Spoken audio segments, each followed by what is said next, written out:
Let's get started, and I'll start with just, the usual ground rules. First, the usual Zoom ground rules, which are that please remember to stay mute when you're not speaking. But this is a room full of equals, so you are fully empowered to unmute yourself and speak and ask questions and have crosstalk as long as it's respectful, and it always is. And then remute yourself again when you're done speaking.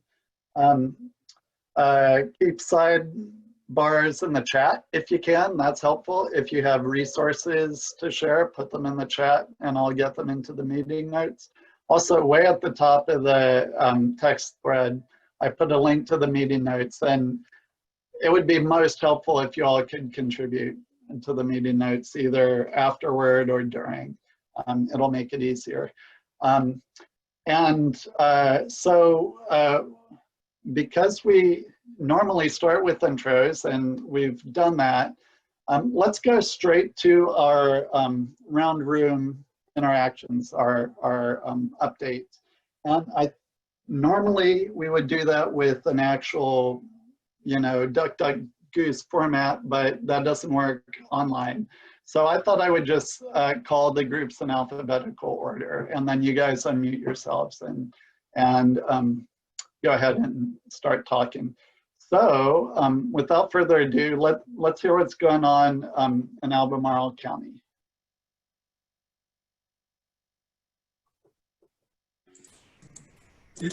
Kevin, is that you, Dan, or is that? Okay, let's hear from, first of all, let's hear from Kevin first. But even before that, let's hear it for Kevin, who just like rocked a marathon presentation yesterday. You drank your Gatorade, and I'm impressed. Thank you for the hard work. So. Well, my pleasure working, but unfortunately not all the results that we were hoping for on that one. But we got a lot of good projects that we're going to move forward on, and let ways to move forward on other ones. So yeah, it was a long session. I mean, I think I don't want to go back through all the projects that we talked about yesterday. We're so far at least moving forward with 10 of them. Every single one does have bike ped components to it, and I think that's good. They're all providing some great connectivity. Some of them are really great. Some of them are solely bike ped projects. So I think that's a good step forward. Earlier today, we had a meeting with our project management division, and we talked a lot about other really great efforts that are going on. The county is looking at potentially doing some work up at the reservoir up in the Sugar Hollow Reservoir, and that I think may result in a great new area for hiking and potentially biking up there. We also talked a little bit about moving forward with Biscuit Run, which I think would be interesting to this group. We're moving towards a simpler design with a phase 1 entrance down there at 20 and Avon Street that would allow people access to all those trails that are back there. And then kind of walk through a handful of other projects. One big one that wasn't mentioned was that we are reviewing the scope to get a design firm on for the extension of the Berkmar shared use path from where it currently ends at Hilton Heights there at the roundabout, and it'll take you all the way down to Rio Road is what the design is for, extending that 10-foot shared use path on the east side of the road. So design will be underway on that very shortly, which is great. I don't know, maybe I'll pass it off to Dan Butch and see if he wants to hit other specific transportation things before we go to Tim. Yeah, just one thing that pops into my mind is we had an update from VDOT for Old Ivy Bridge. And they said they're going to consider a 4-foot shoulder in the design.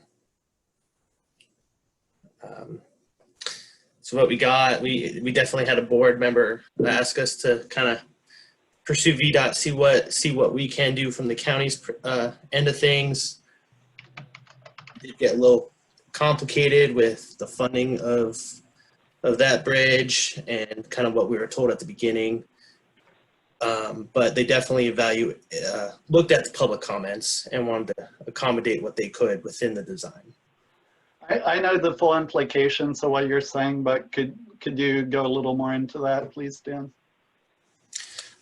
Yeah, let me just reference the email I got, but basically we were asking for any bike or pedestrian accommodations. A lot of public comment and public input at that public meeting for that bridge.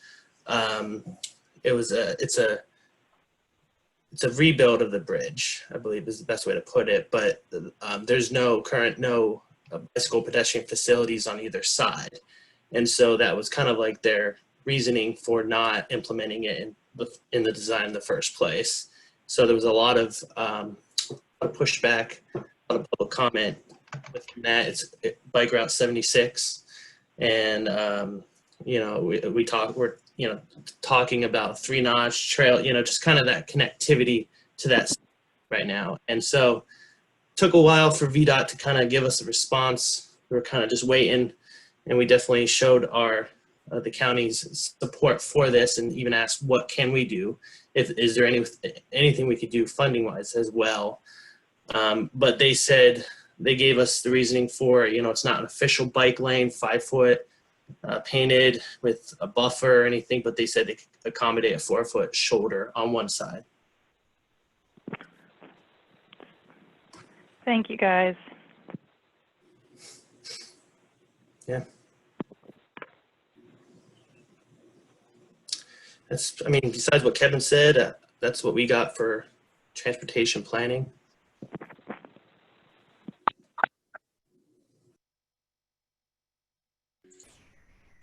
Peter, you're on mute. Sorry, I should just stay unmuted probably. So Tim later is going to talk about about Woodland Mills, but why don't you go ahead, Tim, and give us a little more info about Biscuit Run if you're able to. Yeah, so thanks. A lot of the work I've done involving Biscuit Run Park is really kind of internal to the park so far.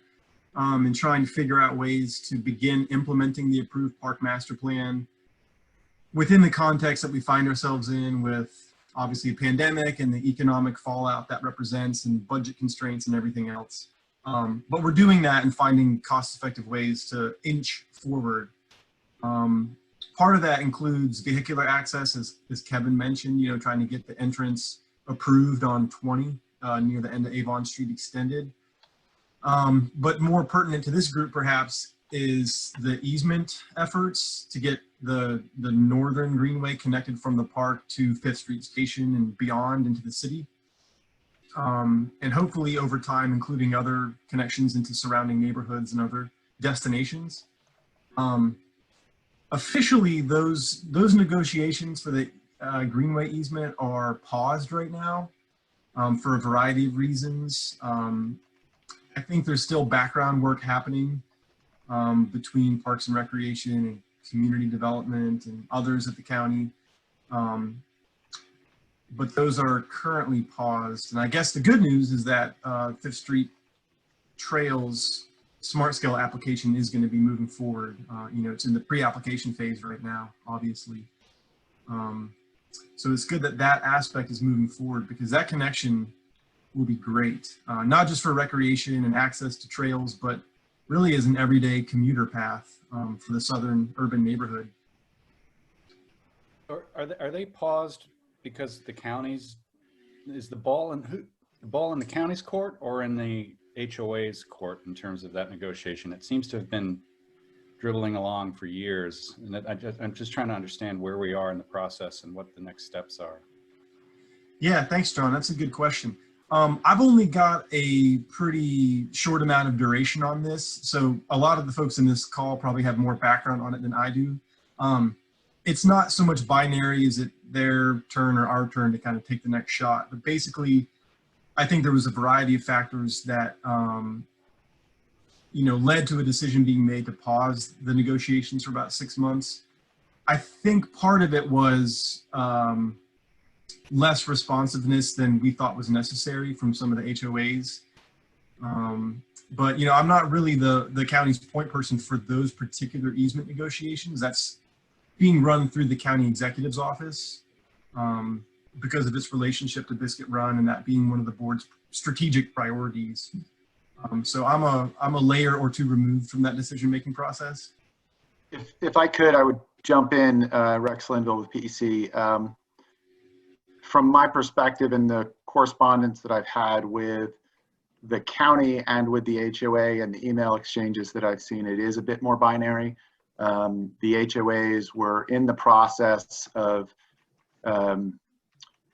getting prepared to present a draft agreement from the county to their HOA board for vote to consider granting the HOA the right-of-way, at which point the county sort of sent an email to them saying we've put this on pause for a year. So the HOA was sort of working in good faith with the board members putting in time and energy to consider a request for a right-of-way, and the county without any real discussion kind of just shut down and said we're not doing this anymore.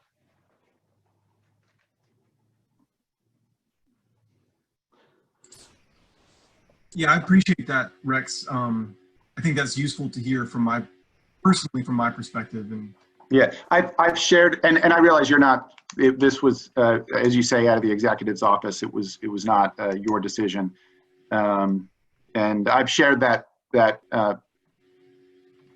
what I just shared with this group. I've shared that with some members of the Board of Supervisors, and have tried to push back. And it doesn't seem like it's made any difference yet, but I was frustrated with that outcome because we had worked real hard to get the HOAs into a position where they were willing to work with the county on a solution. And I say HOAs with an S at the end. This was primarily the Mill Creek HOA that was having this discussion. The Foxcroft HOA was not as much. And the reason behind that actually was, when I pushed back on county staff about, why weren't they working more closely with Foxcroft? They really wanted to take this one at a time and trying to use the Mill Creek, which was more eager to move forward than Foxcroft was, as a template to come up with a good solution. And then once they had finished that one, they were going to move forward with Mill Creek. I'm sorry, with Foxcroft. mm-hmm. So Biscuit Run is a really top priority for the county. I mean, for the community. So that's going to stay at the top of my work plan, and Rex is going to keep going on it. In the interest of keeping the meeting going, any other updates, Tim? Well, I see on the agenda we'll discuss Woolham Mills and Moores Creek in a few minutes. Yep. Let me just scroll down here. Dan Mahan is kind of running point on a couple feasibility studies. He's working with LPDA landscape architects. These studies relate to the Rivanna River, including the Old Mills Trail and getting that extended, downstream from Woolham Mills down towards Fluvanna. And also Rivanna North, from Penn Park north up to Brook Hill Park and the reservoirs. So those are, as I understand it, coming close to completion, and LPDA will present those to staff soon, to Parks and Recreation staff soon, and then we'll kind of huddle and figure out what to do next. Not to pick on you, Tim, but a year ago, Dan told us the exact same thing. So let's see if we could get that wrapped up. Agreed. Yeah, I share that urgency and yeah, desire to see some traction and working on that in the background for sure. Obviously. Okay, thank you. I see Amanda was here earlier. Is she? Yeah, you're still here, Amanda. What's going on in Charlottesville? Well, let's see if I can start my video without things crashing. So I guess the biggest things, we are into paving season, and so Monticello Avenue will be repaved and getting some bike lanes, buffered bike lanes. I think it'll be in July that will happen. There will also be an improved pedestrian crossing at Elliott Avenue, the intersection of Elliott Avenue and Monticello, with a little pedestrian refuge in the center. There's also Emmett Street is also going to be repaved, and with that we'll kind of add sharrows where some of the gaps are missing currently and have some green bike conflict zones, so be a little bit more visible on Emmett Street. So both of those two things are exciting. We're moving forward with our smart scale pre-applications, and for those who don't know, that includes continuing the proposed Emmett Street Trail that currently is in design from Ivy to Arlington, from Arlington to Barracks. So that would be considered phase 2. Preston and Grady intersection improvement, which actually is going to have some additional public outreach on June 30th. There's a webinar public meeting. West Main is another one that is being considered, and Ridge McIntyre. So the section between Cherry Avenue and West Main. So those are some of the things that we have going on. Amanda, do you know when those go to City Council? I think they're going to try to get them on the July 20th council agenda. Okay, thanks.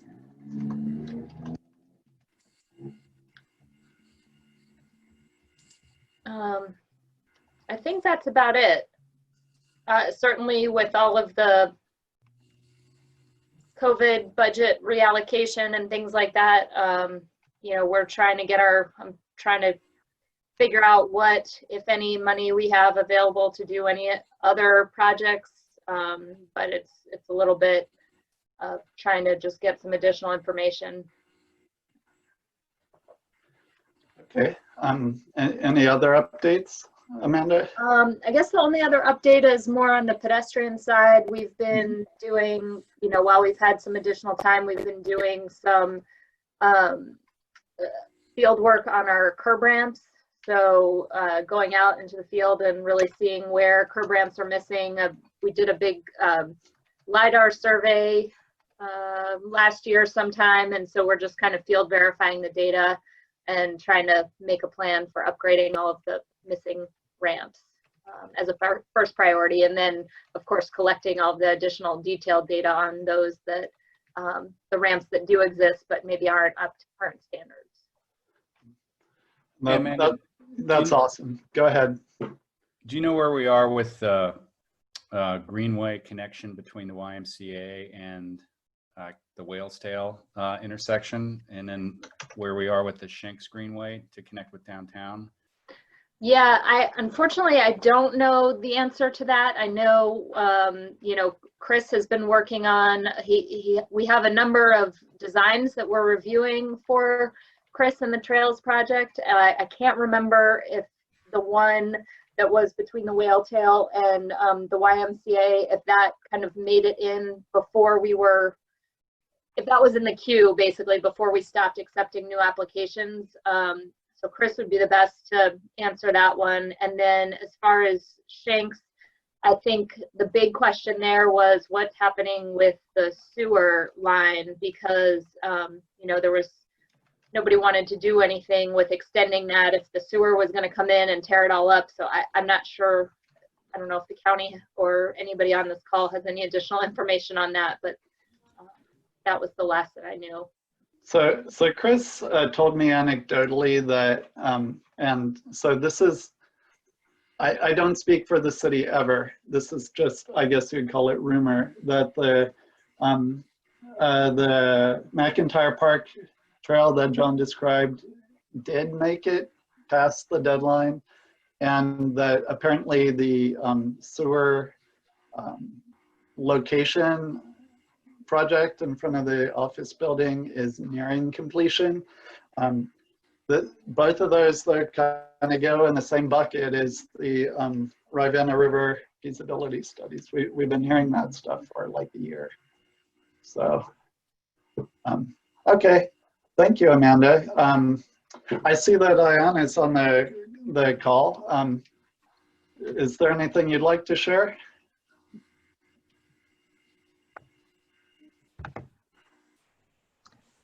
Hello, everyone.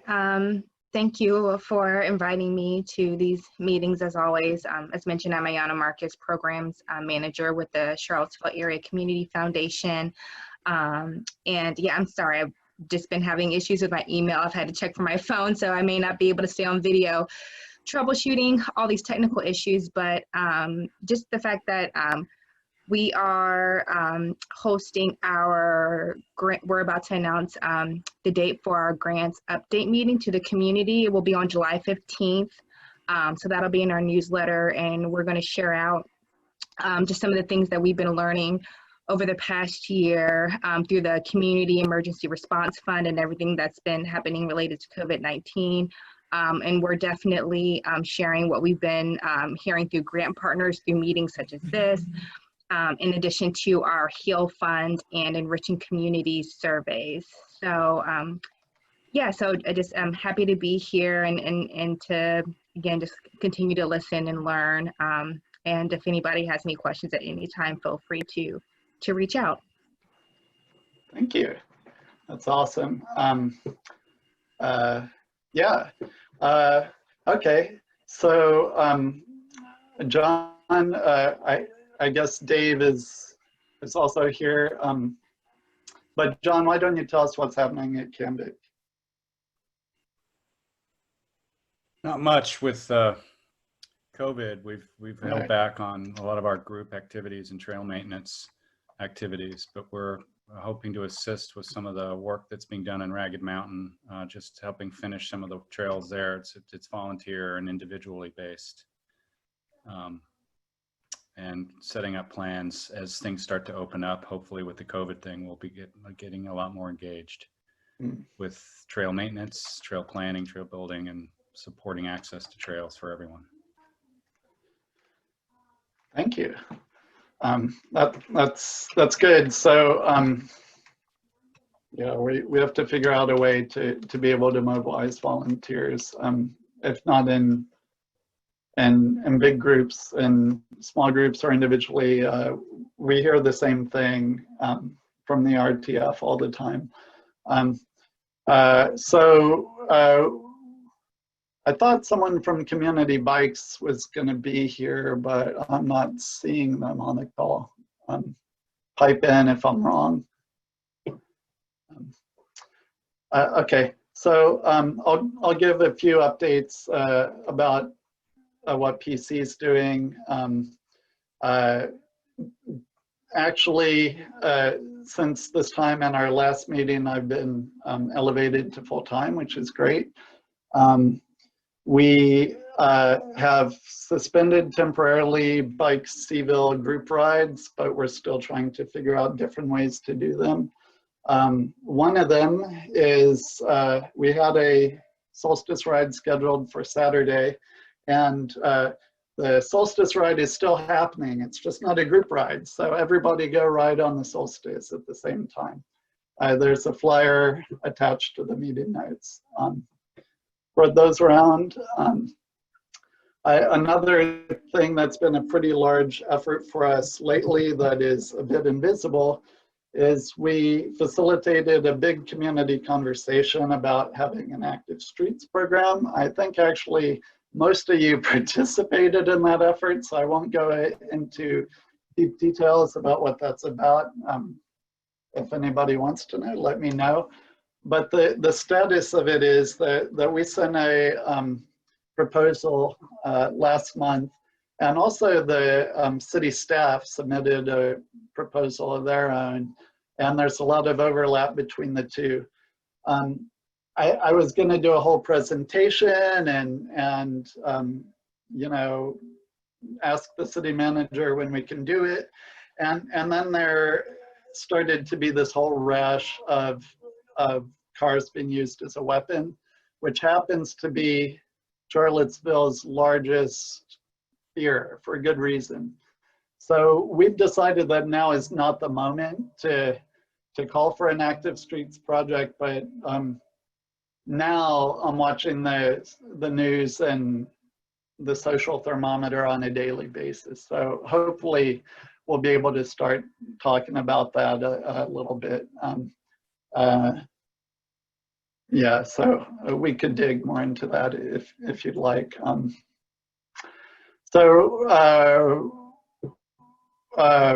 Rex, is there anything else that we ought to share? And any other thoughts? No, not that I can think of. I think you've covered it. I was just trying to think of other sort of right-of-way acquisitions or anything like that that's sort of in progress. So there is one area that's actually a project Rex is managing, but for the purpose of this group, the Norfolk Southern corridor. I think folks in this group can kind of hear where we are, and so what we've decided to do with that is we had a plan to raise funds for the first piece of the acquisition, like a survey and an appraisal and all those things that go in front of a acquisition. And we kind of realized that we need to be having a lot more conversations on the ground. So I've been very focused on Route 20 the last couple of weeks. One of my big priorities over the next couple of weeks is to get some good conversations with on the ground residents in the area around the so-called Bodos Trail. So that is something that I think you all are very interested in. Did I miss any elements of that, Rex?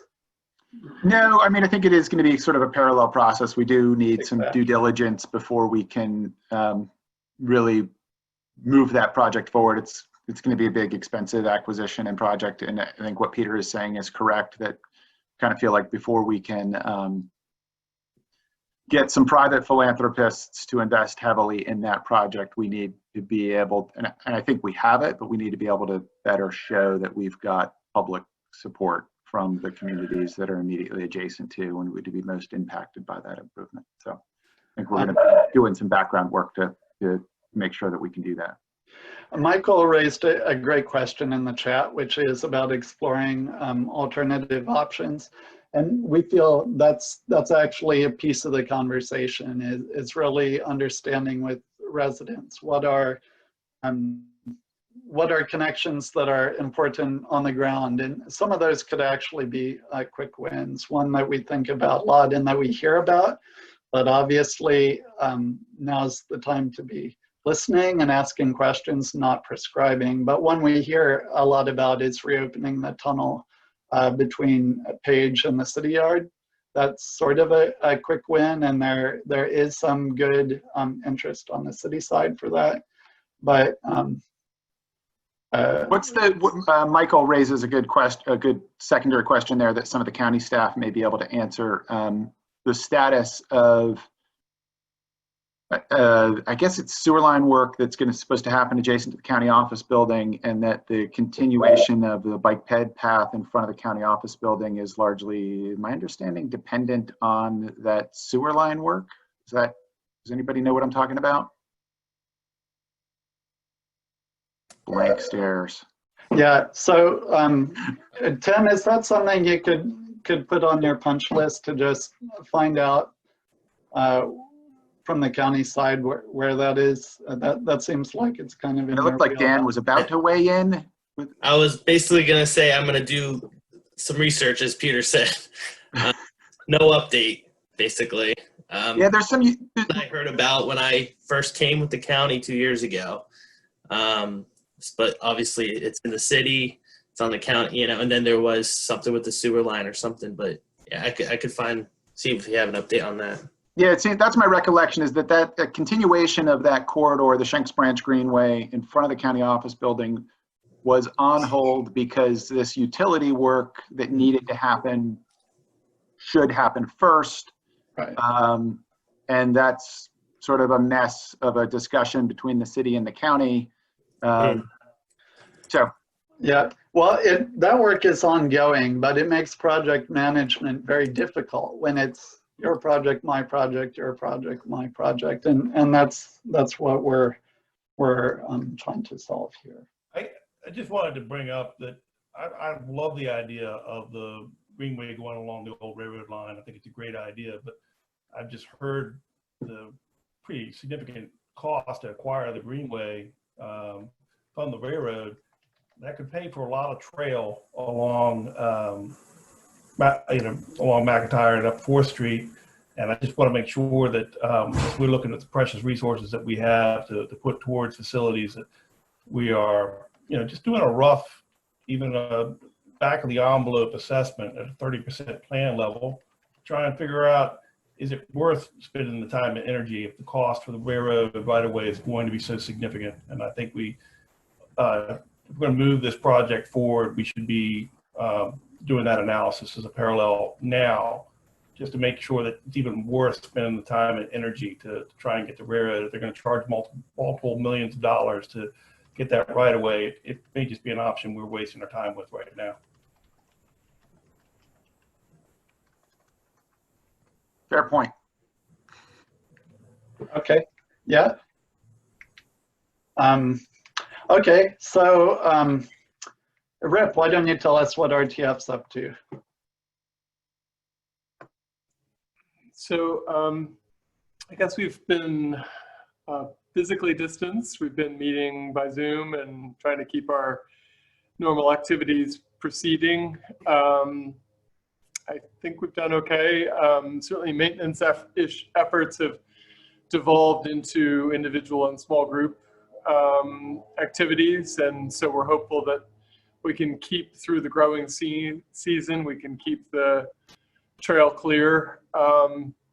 If anyone encounters any overgrown areas, please don't hesitate to report them to us. There's an RTF info email address that you can use, or you certainly can feel free to send it to me. I'm just rip@ravennatrails.org. We've also been doing some advocacy work around efforts to improve bike ped access and connectivity to trails. I guess we're, disappointed to see the Route 20 result, but I suppose in the long run, having everybody on board is probably important. So perhaps a new process will be appropriate or will be helpful. Let's see, and then on the ground, I think probably the most ambitious thing that we've been doing recently is working with Chris and city folks to get stones for a very substantial rock hop across Rock Creek at the Willoughby Loop. And so we're hopeful that we'll get those stones.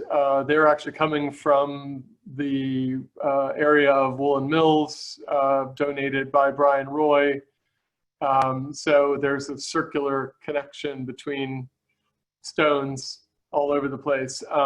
There also seems to be some chance that he has some more stones there. If anyone has access to a loader and maybe a flatbed or sort of a easy to load truck with significant capacity, we could probably get 20 large stones suitable for creek crossings and store them someplace for future use. They're going to be inaccessible once he finishes the construction.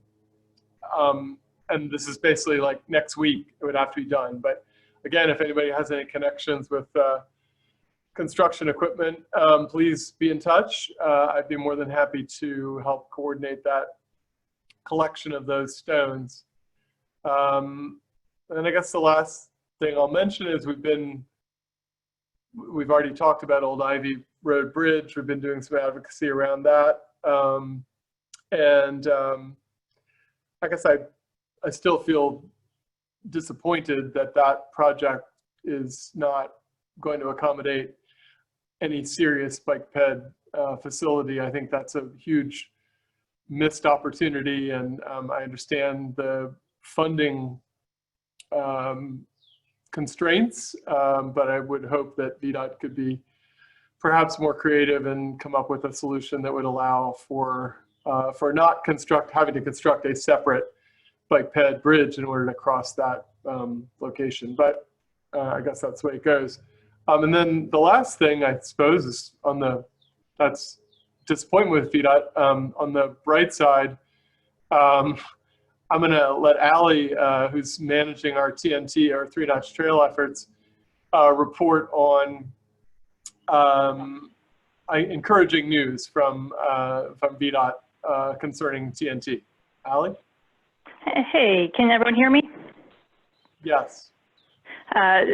So we got a call from VDOT's Shane Sawyer saying that our local VDOT rep, Chuck Proctor, has put forward an on-call request form for a feasibility study for the full 3-notch trail from Charlottesville all the way out to the Blue Ridge Tunnel, which is fantastic news.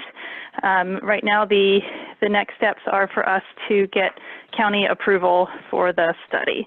And so we're working with Kevin and Tim and Dan, the 2 Dans, and we're going to hopefully get that in front of the Board of Supervisors soon and move forward with that. So fingers crossed. So thanks to everybody who's helped make this, to get us to this point. Yeah, so that's a big deal. And thank you so much, Allie, for being a thorn in the side of so many people for so long, or being a rose among thorns. I don't know. Anyway, I'm not sure what the right metaphor is, but certainly it seems as though Chuck has finally yielded to our persuasion. So that's really exciting, and I really appreciate your efforts. So, and I think that's it for me and us. Thanks, RTF, and thanks, Chuck. He's sitting right there. Okay, so we have another one of our advocates who doesn't always come to these meetings here, and that's Diana Webb from Centerra. Why don't you let us know what you're up to as far as walkability and moving and access to the outdoors?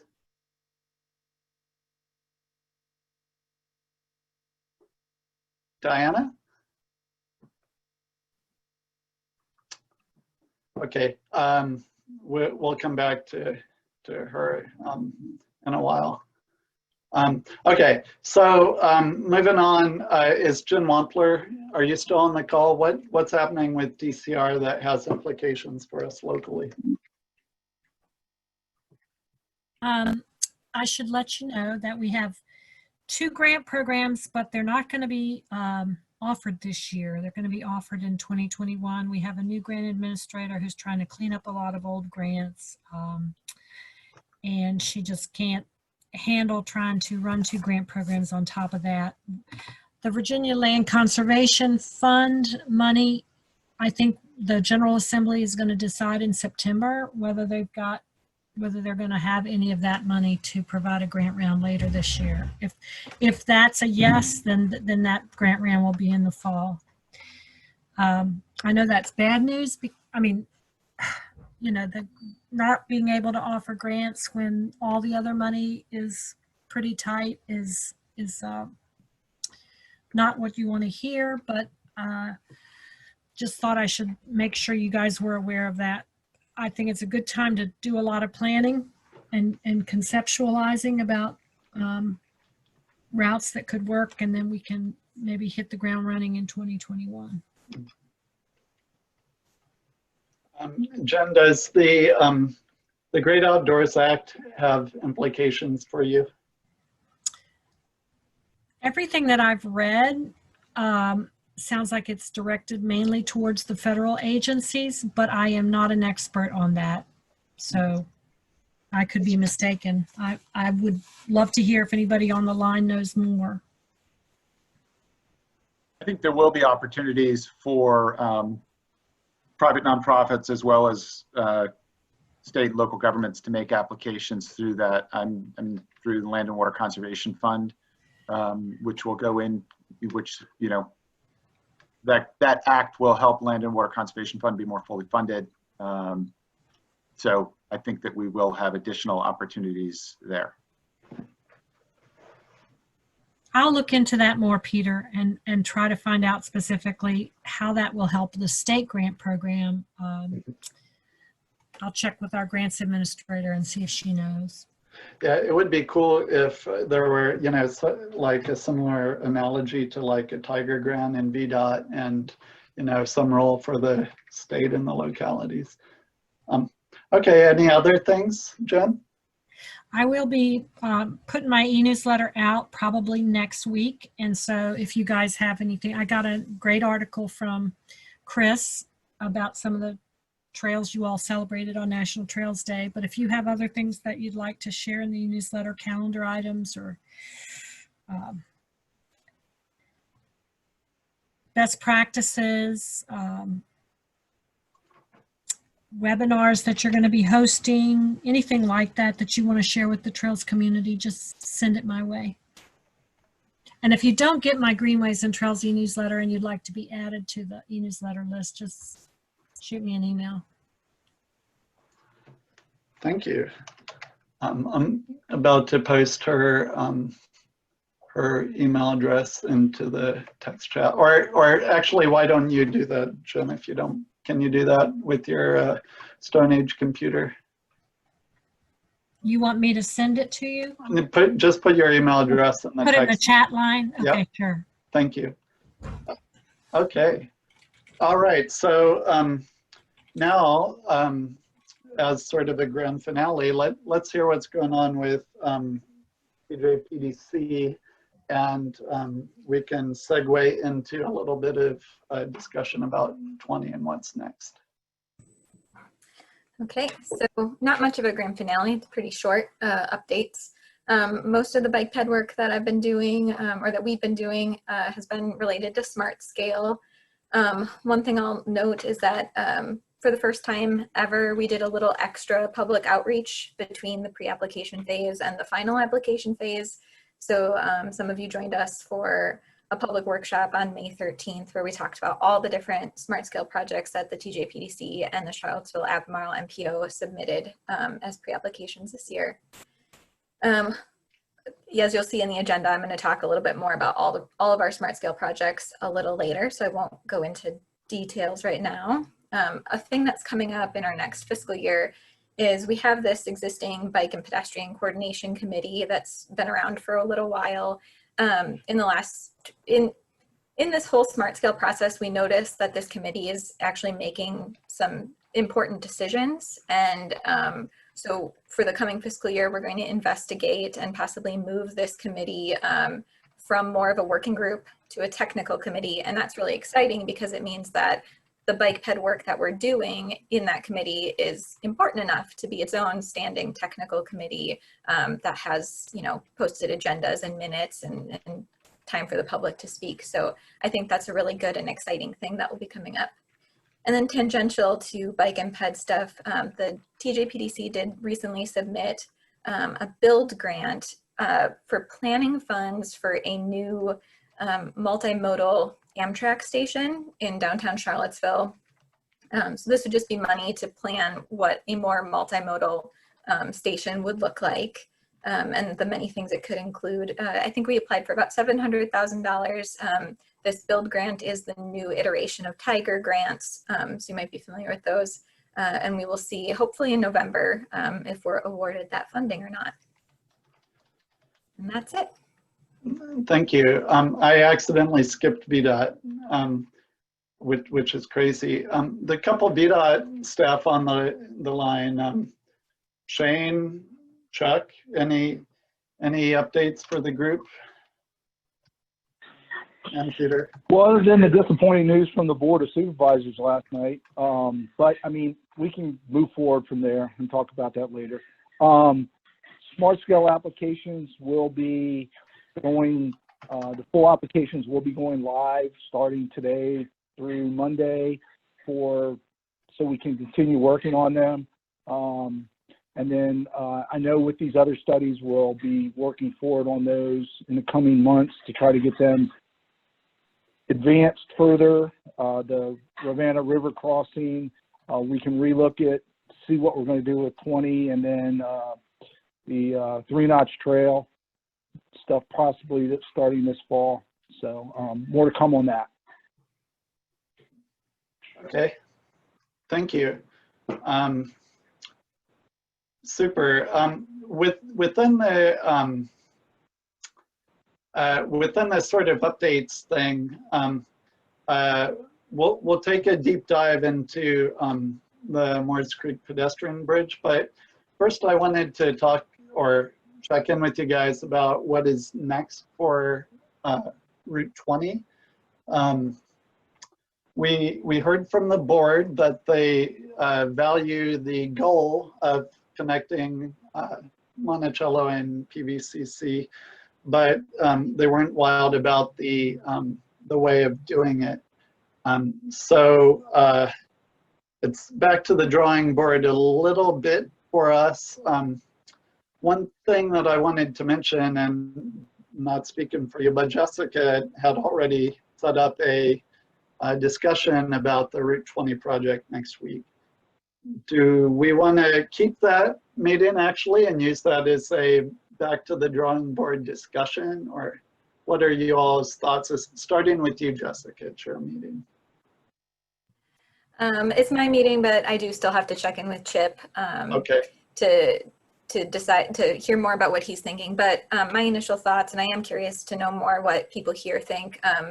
My initial thought is that we move forward with the meeting. By not having this Route 20 shared use path application going forward, there is this giant gap between the work that the city of Charlottesville is doing to extend bike lanes and pedestrian facilities and a smart scale application that the county has moving forward for bike facilities just south of this part that we're not moving forward with. So I think it's really important that we talk about how we can meet the needs that the board did identify, like have acknowledged, or the board acknowledged that it's really important that we get to PVCC and to Monticello by bike and on foot. And how do we do that in a way that complements the projects that are already moving forward or might be moving forward with additional smart scale funding. So I think there's a lot of, we have a lot to talk about.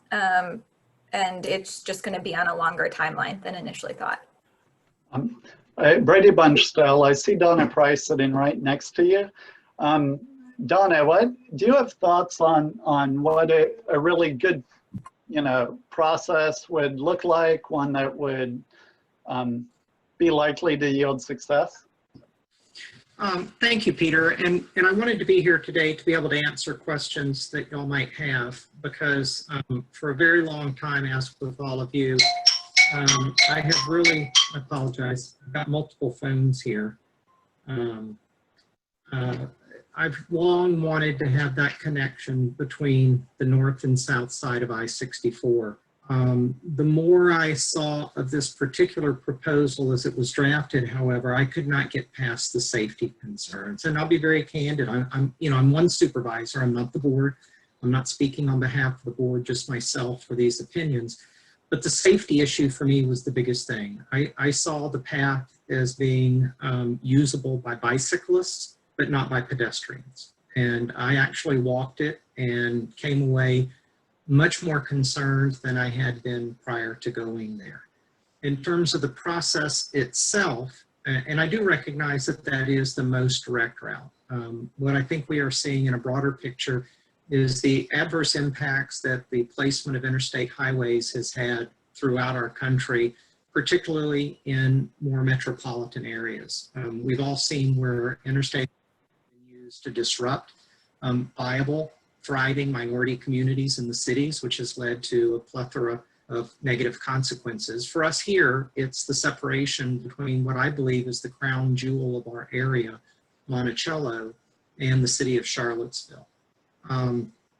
But in terms of the process, what I took away from this was a sense by several groups, and I will mention the Charlottesville area tree stewards as one of the most vocal, of a feeling that they had not had an opportunity to participate. And by the way, when I say that, that is not meant as an attack on any individual involved in the process. I think it just was something that happened.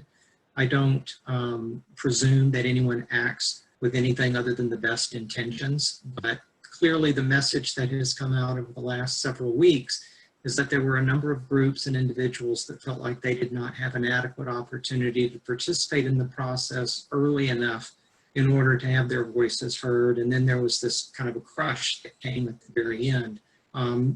Peter, Mr. Krebs, you've been very helpful in forwarding to me a lot of information. I read the executive summary. I did not read the full, I think it was 170-something page report of the alternatives that had been looked at, which helped me to understand reasonably why this was the path that was chosen. And I just am trying to explain why, for me, reasonably, the safety issue was something I could not overcome. And as I've expressed to some people individually, on October 19th, 1999, one of my children in a crosswalk in front of her school was hit by a car traveling over 50 miles an hour. And she suffered 5 compound comminuted fractures of her right leg, pelvic fracture, skull fractures, 2 major areas of traumatic brain injury, and should have died at the scene, but for the fact that the next vehicle did not run over her body lying in the street, and the vehicle after that was an ambulance and saved her. So when I walked the path, and an average of 230 vehicles passed me in each direction, almost all of whom were traveling in excess of 45 miles an hour, I simply could not conceive as a grandmother walking my children down that path. And I appreciate the additional information just last week at one of the Zoom meetings that I participated in, and transportation provided some additional information on traffic calming and narrowing. But still, for me as an individual at the meeting last night, I did not believe that that adequately addressed the safety concerns of crossing over from the side into the median, having to cross over a couple of places where vehicles pass and then back over. And so for me personally, just to explain, that's where I came down on this particular proposal.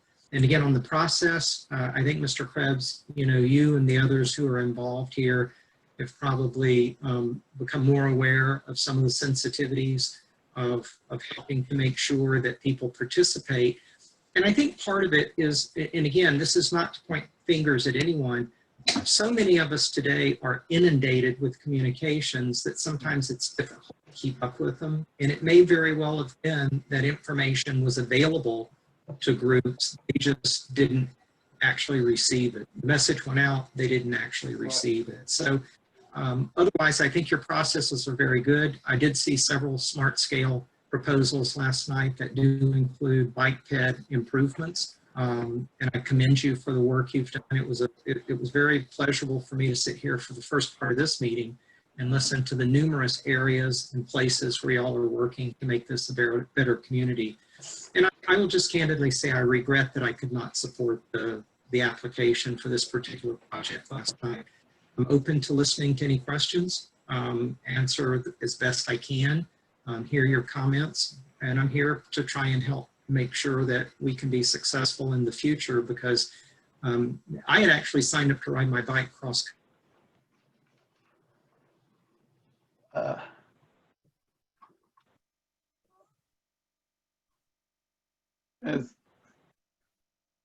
Am I the only one having screen freeze, or? No, I can't hear Supervisor Price either. Okay. It seems the issue is on her end, perhaps. And okay, and she dropped off. So I don't think she, oh, you're still there. Okay, or back or I maybe. don't know what happened there. I lost it. We're still having a bit of trouble with your audio. Yeah, I'm sorry. I'm getting a message that says I am unstable, although I think that means my computer connection is unstable rather than myself. Yeah. I'll Well, leave it to you to form your own opinions. Thank you. So here's one way that I think I speak for the group, and certainly for the people that I work with, is we look forward to you being a important part of, you know, the solution and a better way, and helping us find our way forward. And I'll say back to the group that Donna returns her calls almost instantly, so she's not kidding when she says she's available. Is your connection stable enough to take questions, Donna, or nod yes or no, or what do you think? I think so. We'll see. Anybody, go ahead and ask her away. She came here to hear from you and check in with you. John Lewis, I represent the mountain biking community, and we ride that section a fair amount, connecting the Ravenna Trail Foundation with the Monticello trails, and the Monticello High School has trails as well. And it's extremely dangerous to ride along the shoulder of the road, but it's the only alternative, unfortunately. So, you know, we're desperate for something to make that connection safer. It's a large community of people who live south of the highway, and we'd love some sort of connectivity into town. So I appreciate your focus on safety, absolutely. My concern is that we're now delaying for years any reasonable alternative. So if there's anything we can do as a community, and certainly representing the biking community, to prioritize looking at alternative solutions, we'd be really supportive of that. Thank you, Mr. Lewis. I actually used to live at Stone Creek Village Apartment. I mentioned this last night. Once and only once, I actually walked from there to the Saunders Monticello Trail on 20. And, you know, following the law, facing traffic on my way back south, I literally had to lean against the bank to avoid being hit by vehicles. It's terrifying. I appreciate your safety concerns there.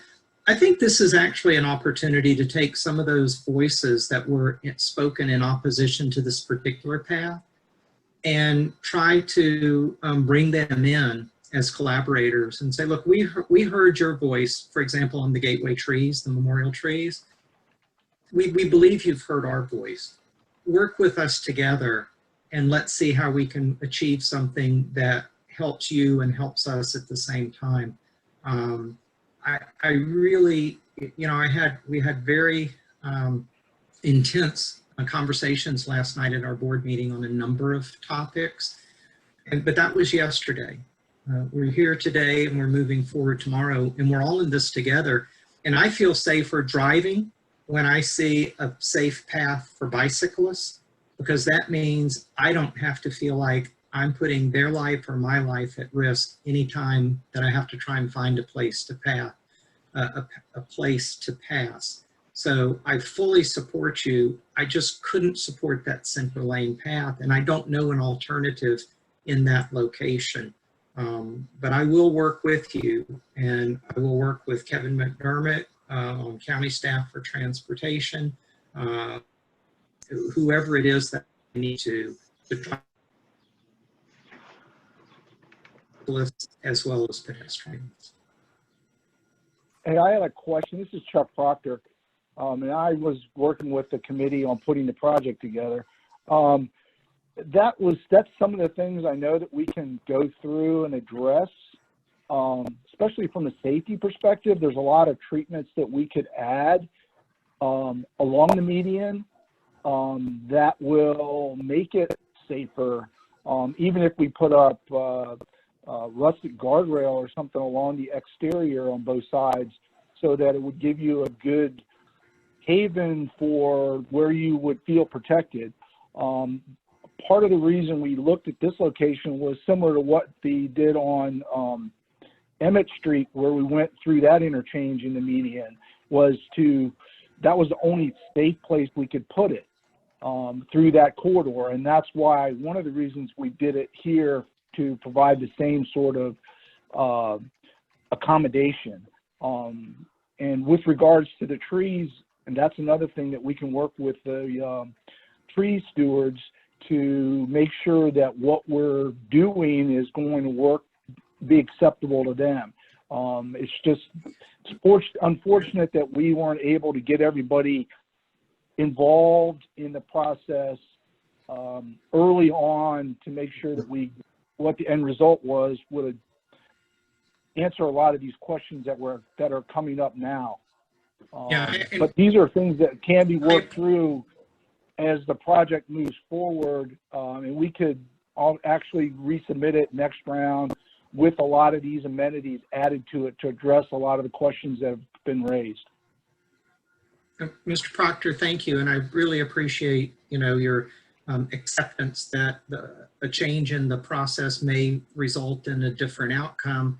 Not to prejudge what that might be, it may be that there are some locations where certain projects simply won't work. And I'm not trying to prejudge this particular one. I'm not familiar with the Emmett Street that you mentioned, but if you'll describe it for me, I will be happy to drive by and take a look at that so I can get firsthand visual. What I've tried to do whenever possible is actually physically visit any place where something is being proposed, so I have eyes-on experience with it, and so I will do that. I just beyond that, I don't know that I can say much more about what happened last night. Yeah, it's right there where Emmett Street crosses 250, the underpass. You basically cross to the middle of the road at Angus, and then you go down the median underneath the 250 overpass bridge, and then once you get to the Bodos, you can cross back to the outside. Okay, so you don't cross those free flow ramps. Okay, I will. Oh, okay. Oh, I see where you're talking about.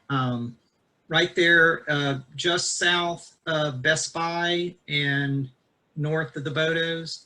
Okay, I will. Yep, that section right there. Yeah, how long it's the same sort of configuration. How long a distance is that? It's not very long. That's pretty. And short. how many traffic lights do you have at each end? There's a traffic light at each end. Yeah. Okay. I will take a look at that. I think I didn't measure it in distance. I measured it more in time. It took me right at 15 minutes each direction when I walked the median on 20. And others said that it was about 3/4 of a mile. The trees do become an issue for many people, but I am familiar with where you are describing now, although I have not actually taken the time to look at it from this perspective. I just driven by, but I will drive by and look at it from the different perspective. And I appreciate you clarifying where that is. Okay, super. So in order to keep the meeting going, let's close the loop on Route 20. And Jessica, can you find out if there is not going to be some kind of meeting on Thursday? Being as how today's Thursday, we need to know that like ASAP. And Peter, yeah. I anticipate there being a meeting. We'll just have to figure out what the agenda is for that meeting. Okay, super. All right, so let's hop just a mile to the east and talk about Woolen Mills and what's happening with that pedestrian bridge. Tim, if you'd like to share your screen at all, feel free to do that as well. Thanks, Peter. Yeah, I'll go ahead and do that because it's so helpful. Let's see. All right. Where's my maps? Okay, so I thought I would start just by giving a very brief update. I think everybody's pretty familiar with this project, so really a status update more than project background. And then hopefully the majority of this agenda item is discussion. I think it'd be beneficial to hear from a lot of you all. about your intentions, interests in this area. And Tim, one last thing, if you'd like to use the balance of the meeting time for that, feel free. We can deal with the other agenda items other ways. Okay, yeah, and you know, I have to confess my head is spinning a little bit with jumping into a new job during COVID. I've just come off about 11 days of leave. So I didn't prepare anything for this, but again, I think this is the type of group and this is the type of project that can really benefit more from informal discussion anyways at this point. So on this map, you can see I've highlighted the Woolen Mills property. Moores Creek is flowing through the Rivanna Water and Sewer treatment plant into the Rivanna, which kind of comes along this way. So the bridge is under construction. The abutments have been constructed, and I think this week is when the bridge is actually being lowered into place with cranes. I've not been there since I think it was like Friday, June 3rd or 5th or something. But can you all see my cursor? Yeah? Okay. Yes, we can. Yeah, this is the approximate location of the bridge right here. And I wanted to bring up the Rivanna Trails map just to kind of illustrate that, you know, using the same location here, this is going to provide connection between the southern edge of the city across Moores Creek and then picking up the Rivanna Trail back towards Riverview Park and onward. Zoom in a little bit more here. So where things are currently at, Dan and Tucker Rollins and I are kind of working with Brian Roy, the developer, to understand exactly how he needs to meet the performance agreement, which includes this construction of the bike ped bridge across Moores Creek, and also some new trail in this area. The performance agreement does not really spell out what that looks like on the south side of Moores Creek on the RWSA property. And it provides a little bit of direction on what needs to happen on the Woolen Mills property. And so the latest discussions would include a short section of paved trail from the edge of the bridge here, just kind of come up along where there'll be a parking lot. And there's going to be 10 spaces that are signed for, you know, reserved for public use during daylight hours. So, no worries. What's up? So, you know, anybody from the public who wants to come and access the Rivanna Trail will be able to come and park and use any of those 10 spaces. The theory is they can get on that little sort of short shared use path from the parking spaces to the bridge and then continue on across the Moores Creek, or go through Woolen Mills and continue north up Market Street towards Riverview Park and onward. So Brian and Woolen Mills have signaled that they are willing to grant a blanket easement to the public instead of trying to corral people down a certain travel way through their site, either to get to downtown or to Riverview Park. He's just saying, let's create a blanket public use easement. People can bring their bikes or their pets or whatever anywhere they want within reason and get through the site to go on to where they're going. To that point, I think the county is really interested in working with Rivanna Trails Foundation to work on wayfinding signage so that folks who are coming from the RWSA side and crossing onto Woolen Mills have a clear understanding of where to go in order to get, again, towards downtown using on-street facilities, or to move through the site towards the Rivanna River and Riverview Park, and to continue on the Rivanna Trail in that direction. I don't have much more to share than that, really. There's not a tremendous amount of updates, but I think the way that we look at this site needs to be informed with what you know, this community's interests are with the future of connectivity in this vicinity. There's been a lot of discussion about how, you know, this represents an opportunity for bicycle and pedestrian connectivity in the future with a possible bike ped bridge across the Rivanna River, which would connect the city and the county between Woolen Mills and Pantops and create a transformative bike ped connection point, my mind wanders into, would that commuter path need to continue west along Moores Creek to get to Belmont and to Route 20?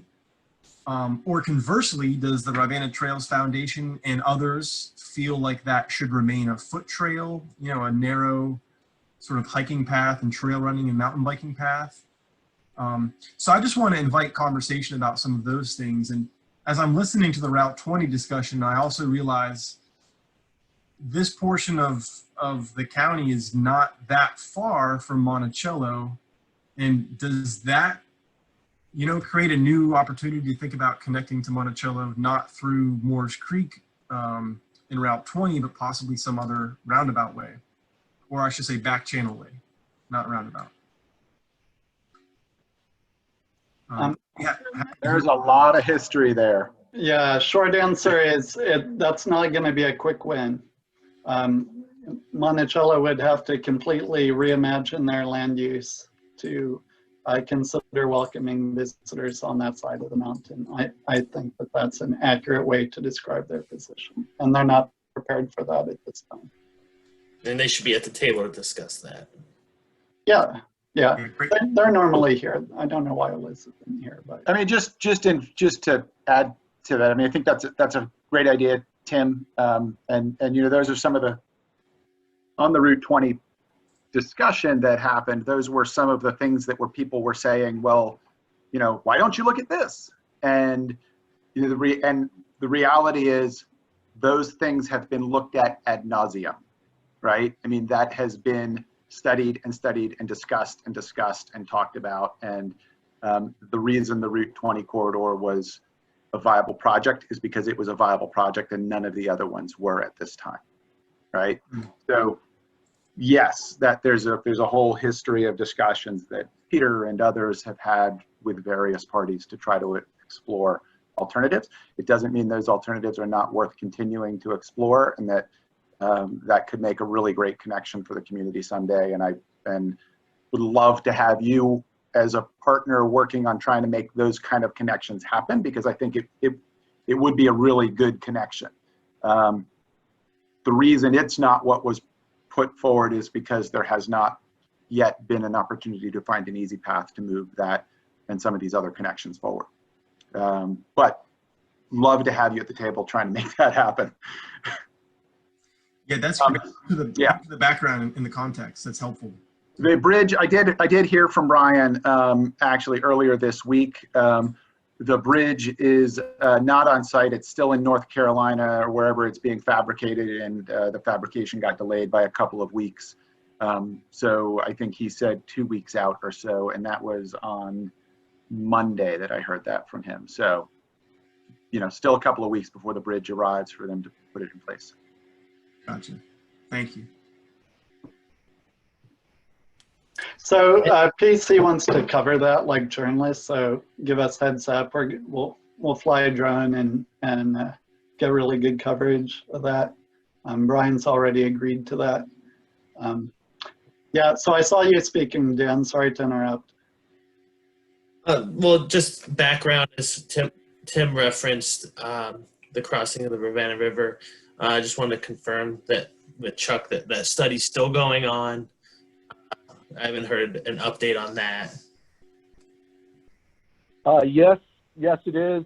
I'll have to reach out to the consultant and find out where we are. They were still finalizing everything the last I talked to them, and getting some information from the different bridge fabricators on different bridge types that we could consider for those locations. I think they're looking at cable stay bridge, but I'm not sure the details. More to come on that when we get the information. And then I will basically be bringing it to the committee, the Bike Ped committee, when I get that information and have something to present. And then we'll probably need to go ahead, and at that point, I only did some initial phases with that contract for the on-calls.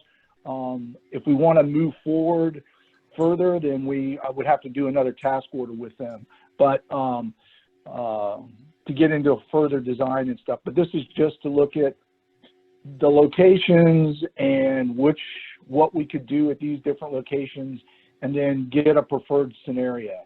Once we have all that identified, then we can move forward. But we'll probably be transitioning to another task order for that, and we'll need to include some public involvement.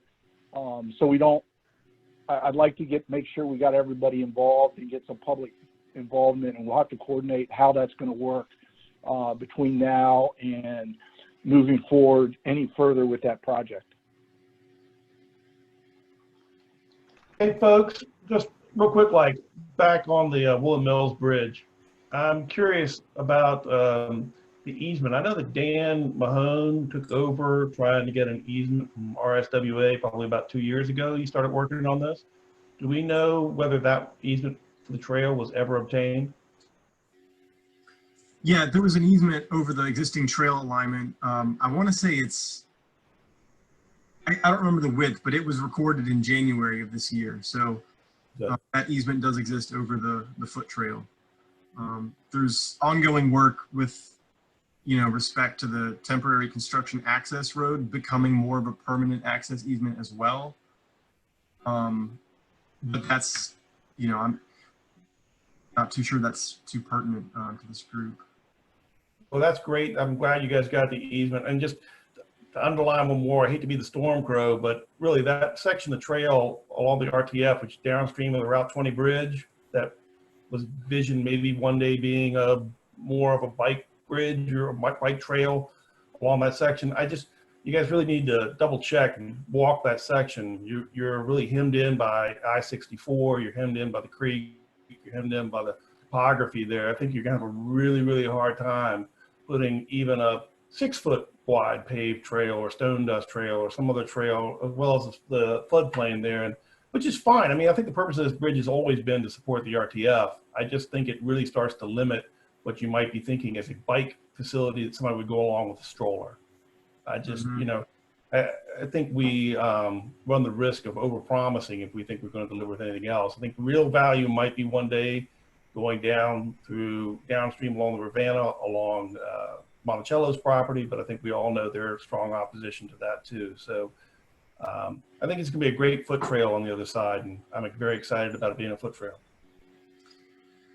Yeah, I second that. And there's some topology there other than the floodplain and the proximity to the highway. There's a couple culvert crossings and getting underneath the bridge that make it quite rustic now. And if we wanted to improve it to make it more family friendly, so to speak, it's going to be a fair amount of effort to do that. It's a lovely section now. And so we're working with the RTF to open it up, get it ready for the bridge such that at least all the vegetation is cleared back and the trees, et cetera, are cleared back. So it's a nice walking path. But it'd be a tremendous amount of work to upscale that to something beyond what it is right now. Well, so right now I'm sorry, but that's definitely the least loved stepchild of the RT. And, that it's a chicken or the egg thing with is it unloved because it's unused, or is it unused because it's unloved? Normally, however, this time we know for sure it's unused because it's a dead end, right? And it's not going to be a dead end anymore. And we can test that, right? Like, actually, it's where a lot of people live. And of all the RT, it might be closest to the most low-income people. So it has potential. And just because, you're on one side of Moore's Creek here, doesn't mean we can't recross Moore's Creek up by like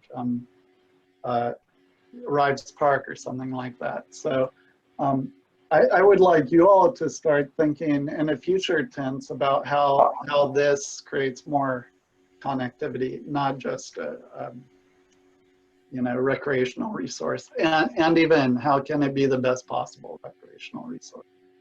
And of course, the converse of that is recognizing that we have limited resources in our community to build infrastructure.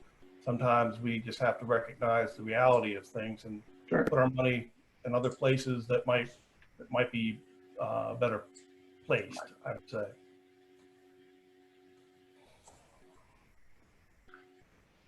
Well, that's really helpful feedback. Just to get context from some of you, I'm going to go ahead and stop sharing my screen. This is the kind of conversation I was hoping to have, so that you know, as a representative of Parks and Recreation on the county's technical team for the Woolen Mills project, I just want to make sure we're hearing from, you know, as many people as possible involved in these, you know, bicycling and pedestrian conversations. It sounds like it's not going to be a disappointment or a missed opportunity if it remains nothing more than a recreational foot trail on the south side of Moores Creek for the foreseeable future. And maybe trying to go beyond that would be pushing too far in the wrong direction at the wrong time, for example.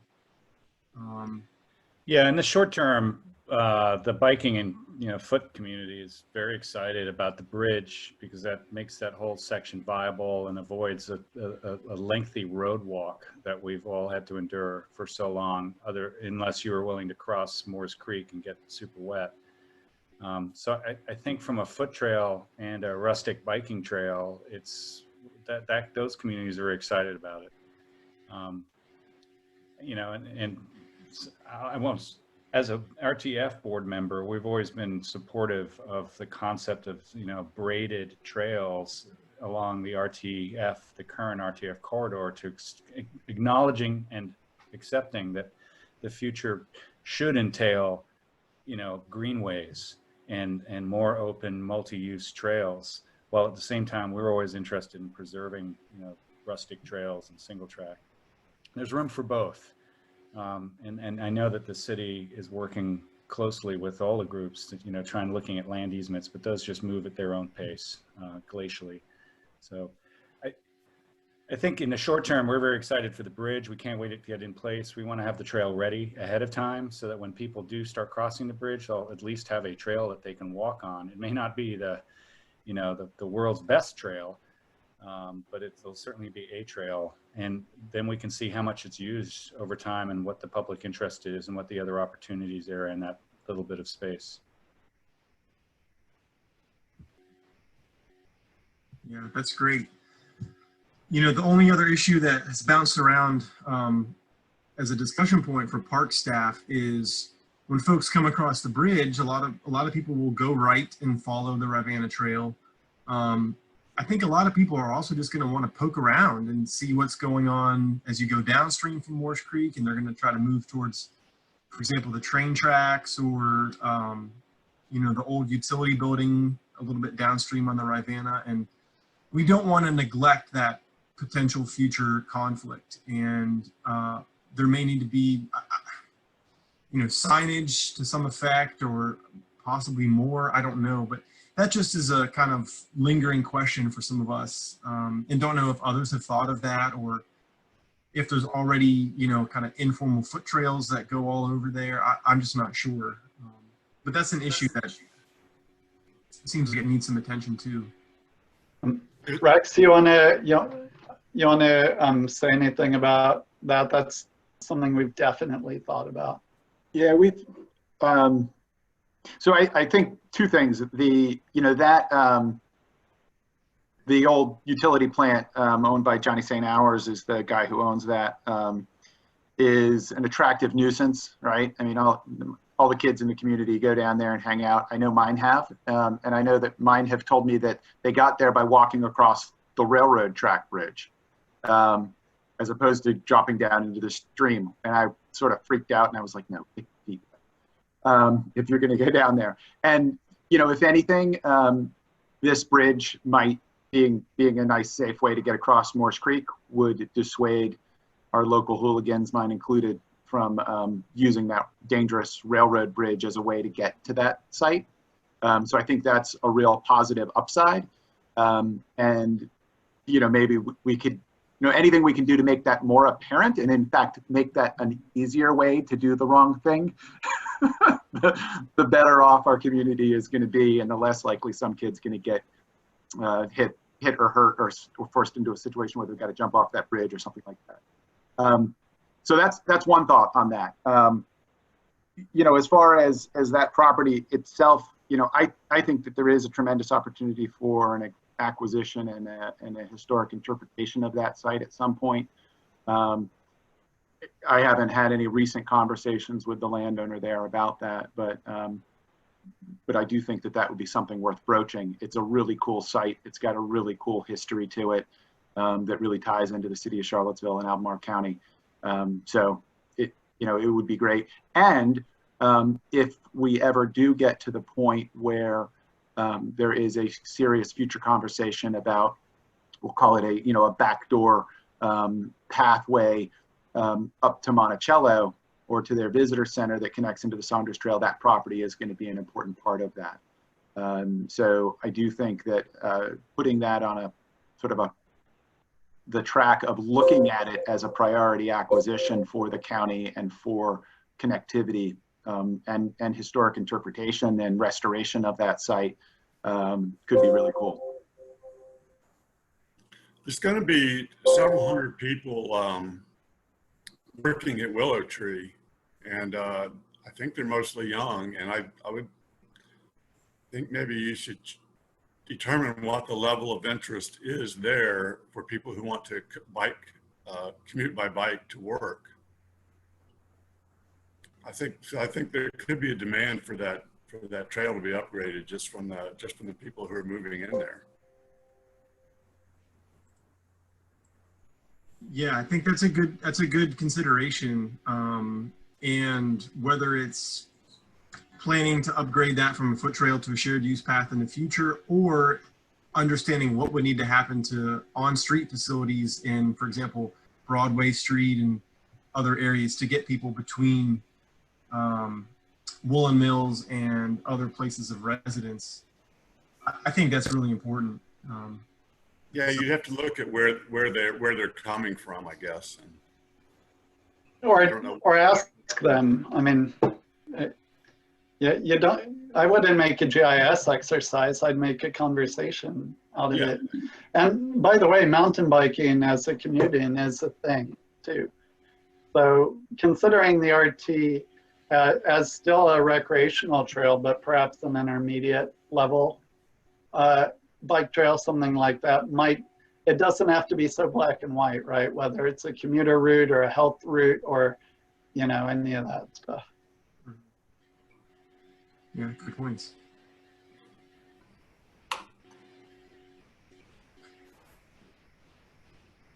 Well, thanks everybody. This has been a good discussion. Really appreciate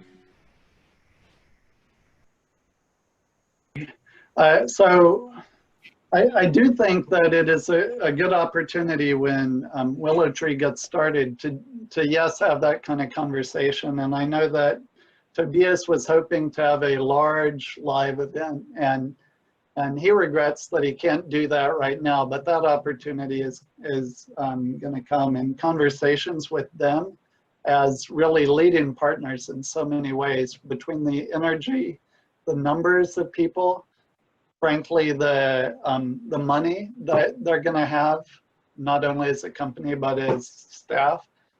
Pretty amazing opportunity. So the other item on the agenda was to talk about the formation of a walk bike coalition. And I'm going to just have that be something that we continue to work through remotely. I'll schedule a small meeting about that, like we've had sort of a working group work on that. In the February meeting, you guys asked us to create a draft description and also a survey that we would send out to organizations, like an application form. I'm going to post, those will both be in the meeting minutes. I'll post them in the chat if you guys could look at that. And meanwhile, I will schedule a small meeting to talk about the coalition. I would like to see those decisions made in the summer and us start something in like September, something like that. So let's bring that to a conclusion. Speaking of conclusions, anything else from you guys?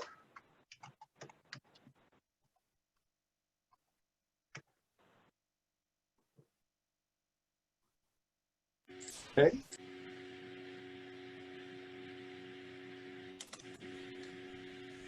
We're all just smiling at each other. Yeah. All right. So hearing none, I say thank you so much. Go forth and keep doing the good work. Thanks, y'all. Thanks. See ya. Okay.